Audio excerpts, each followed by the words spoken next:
Hello guys, welcome back to English की पाठशाला। आपका फिर से स्वागत है। सबसे पहले I would like to extend my gratitude to all of you because आपके कमेंट्स लगातार हमें मोटिवेट कर रहे हैं, प्रेरित कर रहे हैं। और कभी चूक से एक वीडियो यदि यूट्यूब पे नहीं अपलोड करते हैं तो कई सारे व्यूअर्स के मैसेजेस आने लग जाते हैं कि सर नेक्स्ट वीडियो आप कब अपलोड करोगे। बस यही प्रेयर, यही स्नेह हमें अपने आप मोटिवेट करता है आपके लिए नए कंटेंट डिज़ाइन करके या अच्छे रूप में इन क्लासेस को आपके साथ में रखने का, शेयर करने का। सबसे पहले इस वीडियो को यदि टेलीविज़न पे कोई पहली बार देख रहा है तो आप यूट्यूब पे आप इस चैनल को सब्सक्राइब करें, और यूट्यूब पर भी यदि ये कोई आज पहली बार आया है तो आप सबसे पहले इस चैनल के सर्च इंजन में जहाँ सर्च करते हैं वहाँ लिखिए मुकेश जन्मा। माई नेम इज़ मुकेश जन्मा। मुकेश जन्मा MUKESH और JANWA एंटर करें, सब्सक्राइब द चैनल और बेल आइकन को भी प्रेस करें सो आपको नोटिफिकेशंस मिलते रहें। फेसबुक पर titanium education of English language private limited उसके नाम से पेज बना हुआ है, उसे आप लाइक करें। और इंस्टाग्राम पर टाइटेनियम इंग्लिश क्लासेस के नाम से भी बना हुआ है पेज, आप उसको भी फॉलो कर सकते हैं और जुड़ सकते हैं। जो भी क्वेश्चन है आप वहीं पे कमेंट बॉक्स में पूछें। ये प्योर स्पोकन का कोर्स है, आप हमारे साथ फॉलो करें। जैसा हम यहाँ हमारी लाइव क्लास में बुलवा रहे हैं, आप भी वैसा अपने घर पर दोस्तों के साथ या खुद बोलकर अभ्यास करें, क्योंकि स्पोकन का गुरु मंत्र है स्पीकिंग कम्स बाय स्पीकिंग। चलिए आप और हम शुरुआत करते हैं, नया टॉपिक पढ़ते हैं। बोलिए let's study a new topic. So topic का नाम है प्रेजेंट परफेक्ट कंटिन्यूअस टेंस। लेकिन मैं नहीं चाहता हूँ स्कूल वाली ग्रामर से मैं आपको समझाऊं, मैं प्रैक्टिकल आंकड़ों के साथ आप इसको कनेक्ट करता हूं, इसको रिलेट करता हूं, राइट। सबसे पहले आप मुझे पूछिए कि सर आप क्या कर रहे हो, व्हाट आर यू डूइंग। फिर से बोलो, मेरे दो आंसर है। मैं कहूंगा पहला आंसर तो है मैं पढ़ा रहा हूं, राइट। मेरा दूसरा आंसर है कि मैं क्या कर रहा हूं, मैं 14-15 सालों से पढ़ा रहा हूं, राइट। तो दोनों में डिफरेंस क्या है, वो है टाइम लिमिट का डिफरेंस। यदि आपको ऐसे ही बोलना है कि मैं पढ़ा रहा हूं, है ना, करंटली अभी वर्तमान में कोई काम कंटिन्यू चल रहा है तो उसको हम पहले पढ़ चुके हैं। क्या मैं पढ़ा रहा हूं, बोलिए आई एम टीचिंग। फिर से बोलें, ये इसका मतलब करंटली अभी मैं पढ़ा रहा हूं, राइट। लेकिन दूसरा सेंटेंस मैंने क्या कहा, मैं 15 सालों से पढ़ा रहा हूं, मतलब ये काम 15 ईयर्स से चलता हुआ आ रहा है और अभी बंद नहीं हुआ, अभी भी चल रहा है, मीन्स अभी भी मैं पढ़ा रहा हूं। तो कोई काम यदि काफी लंबे समय से चलता हुआ आ रहा है और अभी भी चल रहा है तो ठीक है। यदि आप बोलना चाहो तो ऐसे भी कुछ लोग बोलते हैं कि I am teaching from 15 years, है ना, चलेगा, सामने वाला समझ भी जाएगा। बट चूंकि ग्रामर ने आपको दूसरे ऑल्टरनेट्स दे रखे हैं तो आप उसे ही लर्न करें और उसे ही यूज करें। यदि टाइम लिमिट के साथ कोई काम बताना है, जैसे आप कहाँ रह रहे हो, पूछिए ask me where are you living. तो मेरे दो आंसर है, एक आंसर तो मैं उदयपुर में रह रहा हूँ, दूसरा आंसर मैं 20 सालों से उदयपुर में रह रहा हूँ, राइट। तो अभी उदयपुर में रह रहा हूँ, करंटली ले रहा हूँ, तो आप क्या बोलोगे, I am living in Udaipur, ठीक है। लेकिन यदि समय सीमा के साथ बताना है कि मैं 20 सालों से उदयपुर में रह रहा हूँ, right. Udaipur is the beautiful city, it is the Kashmir of Rajasthan. तो मैं 20 सालों से उदयपुर में रह रहा हूँ, 20 सालों से काम लगातार चलता हुआ रहा और अभी भी रह रहा हूँ, कंटिन्यू चल रहा है। तो जो काम काफ़ी समय से चलता हुआ आ रहा है और अभी भी चल रहा है, उसके लिए आप यूज़ कर सकते हैं आई हैव बीन, और फिर वही कंटिन्यूस बता रहे हो तो एक्शन के साथ ING, ठीक है। मैं 20 सालों से उदयपुर में रह रहा हूं तो आई हैव बीन, लीव के साथ ING लगा के I have been living in Udaipur, बोलो for 20 years, 20 सालों से मैं उदयपुर में रह रहा हूं, okay. For and since time को बताते हैं, कहाँ यूज करते हैं, थोड़ी देर बाद इसका जिक्र करेंगे। अभी आप मेरे साथ बोलिए यस। आपने पूछा सर पढ़ा रहे हो, और मैंने कहा था हाँ मैं पढ़ा रहा हूँ, एक आंसर करंटली पढ़ा रहा हूँ, तो आई एम टीचिंग। लेकिन टाइम लिमिट के साथ बताना कि मैं 15 सालों से पढ़ा रहा हूँ, 15 ईयर्स से पढ़ा रहा हूँ, तो उसके लिए क्या आएगा, आई हैव बीन टीच के साथ ING लगाकर पूरा सेंटेंस बना के बोलिए I have been teaching for 15 years. Very nice. बोलो I have been teaching for 15 years. I have been teaching for 15 years. I hope it's not difficult for you. It's very easy, है ना। Currently अभी कोई काम चल रहा है तो वही पुराना वाला I'm teaching, लेकिन टाइम लिमिट के साथ बताना है 15 साल से मैं पढ़ा रहा हूँ, तो क्या होगा, I have been teaching for 15 years. Correct? 2-3 sentence बोलिए फटाफट। कहाँ है तू, मैं वेट कर रहा हूँ तेरा, बोलो I am waiting for you. सामने वाला, मैं तेरा 2 घंटे से इंतजार कर रहा हूं, यहां पे मैं 2 घंटे से इंतजार कर रहा हूं, टाइम लिमिट आ गया तो बोलो I have been waiting for 2 hours. क्या कर रहे हो, संघर्ष कर रहा हूं सर, आई एम स्ट्रगलिंग। और आप, हम भी बस 6 सालों से संघर्ष कर रहा हूं मैं, मैं 6 सालों से संघर्ष कर रहा हूं, टाइम लिमिट आ गया 6 इयर्स, तो I have been struggling for 6 years. देखिए बोलना बहुत जरूरी है ना, आप लोग भी इस बात पे ध्यान दीजिएगा, ये बोलना क्यों जरूरी है। कई बार लोग क्या इसको लिखने में समझने में समझ लेते हैं और जुबान पे कभी बोलते नहीं है, मतलब बोलने का तजुर्बा कभी लिया नहीं, जब लिया नहीं तो वो कभी बोलने में फ्यूचर में भी यूज नहीं कर सकता है, राइट। इसलिए बोलना बहुत जरूरी है, आप ऑब्जर्व करके साथ साथ में मुझे फॉलो करते रहे। ये तो आप खुद टाइम लिमिट बता रहे हो, यदि टाइम लिमिट पूछनी है, फॉर एग्जाम्पल क्या आप उदयपुर में 15 सालों से रह रहे हो, क्या आप 20 सालों से यहाँ रह रहे हो, है ना। क्वेश्चन पूछना तो इसमें हैव आगे आ जाएगा, वो आगे लाई। आप उदयपुर में 15 सालों से रह रहे हो तो हैव आगे लगा, बोलो have you been living in Udaipur, बोलो have you been living in Udaipur for 15 years. यदि आपको टाइम पता है तो आप ऐसे पूछोगे, ओ सर आप 15 ईयर्स से इंग्लिश पढ़ा रहे हो क्या, आप या पढ़ा रहे हो, have you been teaching for 15 years. ठीक है, ऐसे क्वेश्चन बहुत कम पूछे जाते हैं, अमूमन जो कॉमन क्वेश्चन हैं हम उसी के ऊपर ज्यादा अभ्यास करते हैं, वो करवाते हैं। आदमी टाइम पूछता है, सर आप कब से पढ़ा रहे हो, आप कितने समय से पढ़ा रहे हो, ऐसे क्वेश्चन पूछता है। आप कब से उदयपुर में रह रहे हो, है ना, कितने समय से उदयपुर में रह रहे हो। टाइम पूछना, तो इससे पहले वाली क्लास में टाइम पूछने के लिए हमने पढ़ा था हाउ लॉन्ग, याद है आपको। इसे प्रीवियस क्लास में हमने पढ़ा था टाइम पूछने के लिए क्या यूज करते हैं। तो यदि आपको टाइम पूछना है कि ये काम कितने समय से चलता हुआ आ रहा है, अभी भी चल रहा है, अभी बंद नहीं हुआ है ना, तो इसी का हाउ लॉन्ग लगा के पूछिए। आप कितने समय से इंग्लिश सीख रहे हो, तो आगे हाउ लॉन्ग लगा के बोलिए। Very nice. How long have you been action के साथ लर्न, लर्न के साथ आईएनजी लगा के बोलिए। Very nice. बोलो how long have you been learning English, कितने समय से आप उदयपुर में रह रहे हो। How long have you been living in Udaipur, कब से पढ़ा रहे हो आप, कितने समय से पढ़ा रहे हो। बोलो how long have you been teaching, कब से इंतजार कर रहे हो यहाँ पे। How long have you been waiting here, कब से संघर्ष कर रहे हो। गुड। बोलो how long have you been, struggle के साथ आईएनजी लगा के पूरा सेंटेंस बना। How long have you been struggling, एक बार फिर से। इस टाइम आपने बता दिया कि सर पिछले 6 सालों से संघर्ष कर रहा हूं। बोलो I have been struggling for 6 years. Clear है यहां तक। ये क्लियर तो है, इसे आप कहते थे प्रेजेंट परफेक्ट कंटिन्यूअस टेंस, मतलब प्रेजेंट में कुछ काम परफेक्ट हो गया, कुछ काम कंटिन्यूअस है, इसको ऐसे समझ सकते हैं, राइट।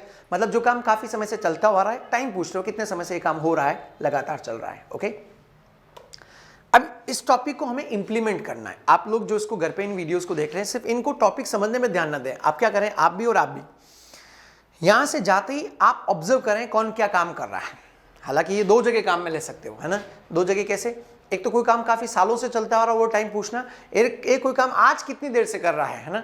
जैसे आप गए, आपका दोस्त पढ़ाई कर रहा है ना, तो यदि आज के बारे में पूछना, हालांकि बाय डिफॉल्ट अंडरस्टूड है, समझ में आ जाएगा ये सामने वाले को कि क्या क्वेश्चन पूछ रहे हो। आपका दोस्त पढ़ रहा है काफी देर से ना, तो आपने पूछा कि यार भाई तू कब से पढ़ रहा है ना, तो आप पूछ लोगे how long have you been studying. बोलो और कोई फनी आदमी होगा तो बचपन से पढ़ रहा हूँ यार मैं, ना। बट आपका सेंस ऑफ आस्किंग क्या था, पूछने का सेंस क्या था कि अभी तू कब से पढ़ रहा है ना, आज अभी जो पढ़ाई कर रहा है। तो ठीक है, जेन्युइन आंसर देगा तो मैं 2 घंटे से पढ़ाई कर रहा हूँ, 3 घंटे से पढ़ रहा हूँ, तो बोल देगा I have been studying for 3 hours. बोलिए कंफर्टेबल, राइट। तो 2 जगह का, एक तो कोई भी काम काफी लंबे समय से चलता है उसके लिए, और एक आप अभी चल रहा है। आप क्या करें, घर पे जाए, जो भी कोई व्यक्ति काम करता हुआ दिखे उससे पूछें। कैसे पूछना, फॉर एग्जाम्पल आपके पिताजी अखबार पढ़ रहे हैं और काफी देर से आप देख रहे हो अखबार पढ़ ही रहे हैं, तो जाके पूछ लीजिए पापा आप कब से अखबार पढ़ रहे हो। बोलो how long have you been reading newspaper. अब इसमें 2 सेंस है इस क्वेश्चन के, एक तो कितने समय से अखबार पढ़ते हुए आ रहे हो, राइट, और एक आप अभी लेके बैठो तो आज कितनी देर से पढ़ रहे हो। इसका कोई अलग से मीनिंग नहीं निकलेगा, आप पूछोगे तो ये सेल्फ अंडरस्टूड है वो क्या पूछ रहे हो। आज कब से अखबार पढ़ रहे हो, how long have you been reading newspaper today. बोले यार बेटा 2 घंटे से पढ़ रहा हूँ अखबार, आज अच्छी खबरें हैं। बोलो I have been reading newspaper for 2 hours. Alright, तो ऐसे आपको जा जाके क्वेश्चन पूछना, तभी ये present perfect continuous tense speaking में आएगा। आप खुद एक बार सोचिए, पुराने दिन याद कीजिए, ये तो स्कूल में भी पढ़ा हुआ आपने, लेकिन अब तक इस प्रकार के कितने सेंटेंसेस आपने दैनिक जीवन में बोले हुए हैं, और मेरे ख्याल से इसका रिजल्ट आएगा नहीं बोले हुए। तो इंटेंशनली आप पूछोगे तो वो रूटीन लाइफ में आएगा, रूटीन लाइफ में आएगा तो आपका इंग्लिश कम्युनिकेशन स्पोकन के तौर पे इंप्रूव होगा, राइट। पूछिए, कोई भी यहाँ रिसेप्शन पे मिले, है ना? कोई होमवर्क चेक कर रहा है, कितनी देर से चेक कर रहे हो? How long have you been checking homework? उस रूम में कई सारे स्टूडेंट्स जीडी डिस्कस कर रहे हैं, तो पूछिए सर हेलो गाइस कब से डिस्कस कर रहे हो, कितनी देर से आप जीडी डिस्कस कर, how long have you been discussing GD?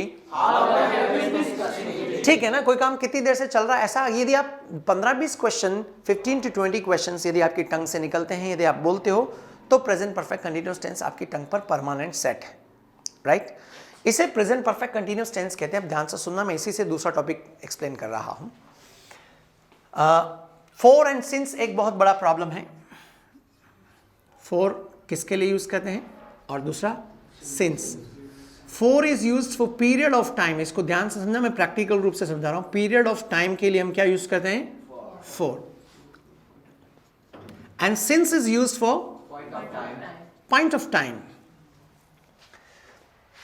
Now some people they don't understand that what is a period of time and what is a point of time. Listen, period of time मतलब एक particular time का period. जैसे 2 घंटे से कोई काम कर रहा हूँ तो ये 2 घंटे का पीरियड हो गया, समझ में? 3 महीने से कोई काम कर रहा हूँ या 3 महीने का पीरियड हो गया, सुना? मैं 5 सालों से कोई काम कर रहा हूँ तो 5 years का पीरियड हो गया। 10 मिनट से कोई काम कर रहा हूँ 10 मिनट का पीरियड हो गया, राइट? तो पीरियड ऑफ टाइम के लिए हम क्या यूज करेंगे? 4। इसीलिए हमने कहा 3 घंटे से कोई काम कर रहा हूँ तो हम यूज कर रहे थे 4 3 hours, क्या पीरियड ऑफ टाइम है। 6 महीने से कोई काम कर रहा हूं 4 6 months, क्या कि ये पीरियड ऑफ टाइम है, ओके? 10 सालों से कोई काम कर रहा हूं तो ये 10 साल का पीरियड, क्या बोलेंगे? For 10 years, comfortable? तो फॉर पीरियड ऑफ टाइम हम यूज करते हैं 4। दूसरा पॉइंट ऑफ टाइम के लिए हम क्या यूज करते हैं? अब again the next problem, people don't understand that what is a point of time. Time पे पॉइंट करना, जैसे मैं कह रहा हूं कि मैं 7 बजे से पढ़ाई कर रहा हूं, तो ये 7 बजे पे पॉइंट किया मैंने। मैं ये भी तो कह सकता हूँ कि मैं 5 घंटे से पढ़ाई कर रहा हूँ, है ना? लेकिन 5 घंटा पीरियड ऑफ टाइम हो जाएगा, 4-5 hours कहलाएगा। लेकिन यदि कहना मैं 7 बजे से पढ़ाई कर रहा हूँ तो ये आपने क्या किया? पॉइंट। उसके लिए आएगा सिंस 7 o'clock। समझ में आया? श्योर? मंडे से कोई काम कर रहा हूँ तो मंडे पे पॉइंट किया, सिंस मंडे। बोलो 21 जनवरी से कोई काम कर रहा हूँ तो ये पॉइंट किया, सिंस 21 जनवरी, क्या 2001 से कोई काम कर रहा हूँ, ये पॉइंट किया, बोलिए सिंस 2001। मॉर्निंग से कोई काम कर रहा हूं, मॉर्निंग पे पॉइंट किया, सिंस मॉर्निंग, क्या जन्म से कोई काम कर रहा हूं, पॉइंट किया, सिंस बर्थ। सुना? तो ये इसको बोलते हैं पॉइंट ऑफ टाइम। कल शाम से कोई काम कर रहा हूं, बोलो सिंस यस्टरडे इवनिंग, ठीक है? तो पॉइंट ऑफ टाइम समझ में आ गया? पॉइंट ऑफ टाइम के लिए हम क्या यूज करते हैं और पीरियड ऑफ टाइम के लिए? अब आप इन क्वेश्चंस को दोहरा सकते हैं वापस, अब क्योंकि हमने अभी तक सिंस का यूज नहीं किया था, है ना? पूछिए कितनी देर से वेट कर रहे हो? How long have you been waiting? 5 बजे से वेट कर रहा हूं, बोलो I have been waiting since 5 o'clock। 4 नहीं आएगा क्योंकि पॉइंट किया, 5 बजे से वेट कर रहा हूं। से I have been waiting since 5 o'clock। तो ये टाइम डिफरेंस, टाइम फ्रेम का डिफरेंस हुआ। यदि कभी फिक्स टाइम नहीं पता होगा, मैं 5 बजे से ये काम कर रहा हूं, है ना, तो आप हिंट के तौर पे एक और स्ट्रक्चर यूज कर सकते हैं कि जैसे घड़ी नहीं है, दूध वाले ने सुबह भोंपू बजाया और आपकी नींद उड़ी और आप पढ़ने बैठ गए। दोस्त ने पूछा 10 बजे आके कितनी देर से पढ़ रहा? How long have you been studying, पूछे। अब आपके पास एग्जैक्ट पॉइंट ऑफ टाइम नहीं तो आप क्या बोलोगे? यार टाइम मैंने नहीं देखा, लेकिन हाँ जब से दूध वाला आया तब से मैं पढ़ाई कर रहा हूँ, है ना, या जब से मेरा भाई उठा तब से मैं पढ़ाई कर रहा हूँ। तो उसके लिए आप यूज कर सकते हैं एवर सिंस, क्या एवर सिंस मिल्कमैन केम, बोलो उसके बाद मैं तब से मैं पढ़ाई कर ही रहा हूं, तो उसके लिए वही आएगा आई हैव बीन स्टडीइंग, क्या ओके ओके ठीक है। जब से मैं ने टाइटेनियम ज्वाइन किया है तब से मैं इंग्लिश इंप्रूव कर रहा हूं, तो ever since I joined Titanium I have been improving my communication skill, okay. ऐसे सेंटेंसेस आप यूज थर्ड पर्सन के लिए भी यूज कर सकते हैं। भाई कहाँ है? वो जब से वो कॉलेज से आया तब से वो क्रिकेट खेल रहा है। जब से वह कॉलेज से आया, तो एवर सिंस आई की जगह बोलो ever since he came from college, I की जगह he has been playing cricket, okay. Third person के लिए यूज कर सकते हैं। ये भी यूज कर सकते हैं कि पूछना, जैसे यार तेरा भाई कब से क्रिकेट खेल रहा है, वह कब से क्रिकेट खेल रहा है, तो हाउ लॉन्ग हैव यू की जगह हैज ही हो जाएगा। हैज पढ़ा हुआ हमने, बोलो how long has he been playing cricket, you got it. तो ऐसे आप थर्ड पर्सन के बारे में पूछ सकते हो। राइट सर वो तो 2 घंटे से क्रिकेट खेल रहा है, बोलो आई की जगह he has been playing cricket for last 2 hours. ये स्ट्रक्चर्स आप यूज कर सकते हैं, राइट। अब इसके ऊपर आप प्लीज आप कुछ सेंटेंस बनाओगे तो यूज करेंगे। स्लाइड पीछे दिख रही, मैं भी जूम करूंगा इसको आप सबके लिए और ज्यादा पास में लाके बताऊंगा, लेकिन आप लोग इससे यहाँ से इसको समझे नहीं, सिर्फ प्रेजेंट परफेक्ट कंटिन्यूअस टेंस को, इसको यहाँ से जाने के बाद यूज करें। अब पास्ट परफेक्ट कंटिन्यूअस टेंस के लिए हैव की जगह क्या हो जाएगा, हैव की जगह क्या हो जाएगा, उदयपुर में आने से पहले जन्म से मैं मेरे गांव में रह रहा था, तो I had been living at my village since my birth. और ये फ्यूचर के बारे में पूछना, बस 5 साल और काम लगातार चल रहा होगा तो विल लगा दीजिए, इसके बीच में I will have been teaching for next 5 years more, right. But वो बहुत रेयरली यूज करते हैं, इसलिए मैं उसके ऊपर ज्यादा प्रैक्टिस नहीं करवा रहा हूँ। यदि आप यूज करना चाहो तो पैटर्न वही है ना। बाकी ये सबसे ज़्यादा काम में आता है प्रेजेंट परफेक्ट कंटिन्यूअस टेंस। इसको 2 के ग्रुप में बैठकर आप प्रैक्टिस करेंगे, और आप सभी लोग जो इसको घर पे देख रहे हैं इस वीडियो को, प्रेजेंट परफेक्ट कंटिन्यूअस टेंस को, आप सबसे अनुरोध है कि स्लाइड में भी डिस्प्ले कर रहा हूँ आप, और कई सारी वोकैब दे रखी स्लाइड में, ताकि आप ज़्यादा फ्रेंडली हो सके। एक्चुअल में समझ के छोड़ना नहीं है, इसके ऊपर इतने एग्जाम्पल्स बोलते हैं कि अपने आप ना चाहते भी ये वर्ड्स आपकी ज़बान से निकलने लग जाए, राइट। तो इसके लिए मैं अभी स्लाइड ये थोड़ा क्लोजली डिस्प्ले कर रहा हूँ, जो पीछे हो सकता है आपको क्लियरली नहीं दिखी हो। ये रही स्लाइड, लिखिए आप जो इसको घर पे देख रहे हैं, how long have you been ऊपर दिख रहा होगा, देखिए। That's all. ये स्लाइड आपने लिखा है, आप लोग इसको लिखने के बाद कुछ मीनिंग नहीं आया तो खुद डिक्शनरी में चेक करें, और जो टीवी पे देख रहे हैं नेक्स्ट डे यूट्यूब पे इन वीडियोस को आप ज़रूर देखें। आज के लिए मैं कहूँगा इतना ही काफ़ी है, फिर अगली क्लास में हम कुछ अच्छे बेहतरीन टॉपिक्स वैसे ही स्टार्ट करने वाले हैं। उसके लिए आपसे अंतिम में जाते जाते ये कहूँगा कि आप वीडियोस को देखें ज़्यादा से ज़्यादा, और देखने के बाद अपने दोस्तों को शेयर करें, लाइक करें। ये सबसे बड़ी गुरु दक्षिणा है हमारे लिए, यदि आप शेयर करते हैं, कमेंट करते हैं और लाइक करते हैं तो, राइट। कई सारे लोग अप्रिशिएट करते हैं, और यदि आपको फ़ायदा मिल रहा है, निश्चित रूप से यदि आप दूसरों को शेयर करोगे तो उनको भी इसके बेनिफिट्स मिलेंगे। आखिरी में यदि कोई फ्रेंचाइजी लेने के लिए इंटरेस्टेड हैं तो लास्ट में ईमेल आईडी दी जाएगी, उस पर आप रिक्वेस्ट भेज सकते हैं। आप फेसबुक, इंस्टाग्राम, उनके कमेंट बॉक्स में भी आप रिक्वेस्ट भेज के बाकी की डिटेल ले सकते हैं इनके बारे में, राइट। आज के लिए इतनी काफ़ी। आप बोलिए नाइस मीटिंग विद यू, या फिर बोलिए it was nice talking to you. Same here guys. You guys please keep commenting, keep liking and keep sharing the videos with your friends. It's enough. See you in the next class. Till then, keep watching English Ki Pathshala. See you. Thank you.